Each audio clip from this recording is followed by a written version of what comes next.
حضور اکرم صلی اللہ علیہ وسلم کو اپنے جو دادا تھے ان سے، اپنے جو ان کے والد محترم تھے ان سے بہت چیزیں وہ مل گئیں. ان کو ایک کنیز ملی، ان کو اونٹ ملے، ان کو گھر مل گیا اپنے والد، کیونکہ والد محترم کے وہ ایک لوتے بیٹے تھے، اور ان کے والد محترم ایک بڑے تاجر تھے حضرت عبداللہ، اور ان کی وفات بھی تجارت کرتے ہوئے جب واپس آ رہے تھے تو وہاں پر ان کی وفات ہوئی. تو یقینی بات ہے کہ ان کی والد کی جو مال تھا وہ حضور علیہ السلام کو ملا ہوگا.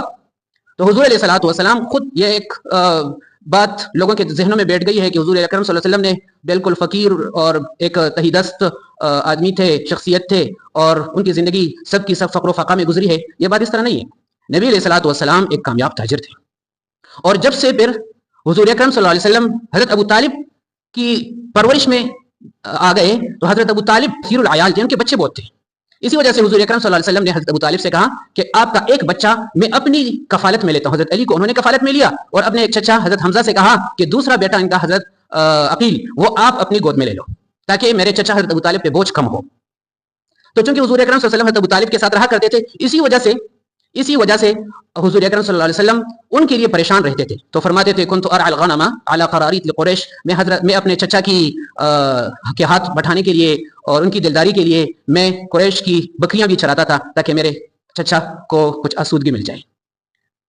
تو اسی وجہ سے، ورنہ حضور اکرم صلی اللہ علیہ وسلم کامیاب تاجر تھے. پھر ایک دولت مند خاتون سے آپ کی نکاح ہو گئی، اور یہ سب کچھ، یہ مال و دولت جو حضور اکرم صلی اللہ علیہ وسلم کے پاس تھا، یہ حضور اکرم صلی اللہ علیہ وسلم نے اپنے دین کے لیے قربان کر دیا. جب ہجرت کی نبی علیہ الصلوۃ والسلام نے تو مکہ میں جو تھا، گھر تھے، جو چیزیں تھیں، سامان جائیداد، وہ سب کچھ آپ نے چھوڑ دی، اور تنہا آپ انتہائی خطرے کی حالت میں آپ مدینہ منورہ پہنچ گئے.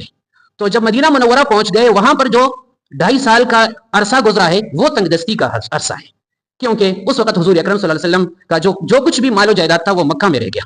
ایک وہ زمانہ تنگ دستی کا ہے، اور ایک وہ ہجرت سے پہلے جو شعب ابی طالب میں 3 سال کا سوشل بائیکاٹ حضور اکرم صلی اللہ علیہ وسلم کے ساتھ کیا گیا تھا. وہاں پر حضور اکرم صلی اللہ علیہ وسلم کو اتنا ٹارچر کیا گیا کہ کھانے کی کوئی چیز ان کو میسر نہیں ہوتی تھی.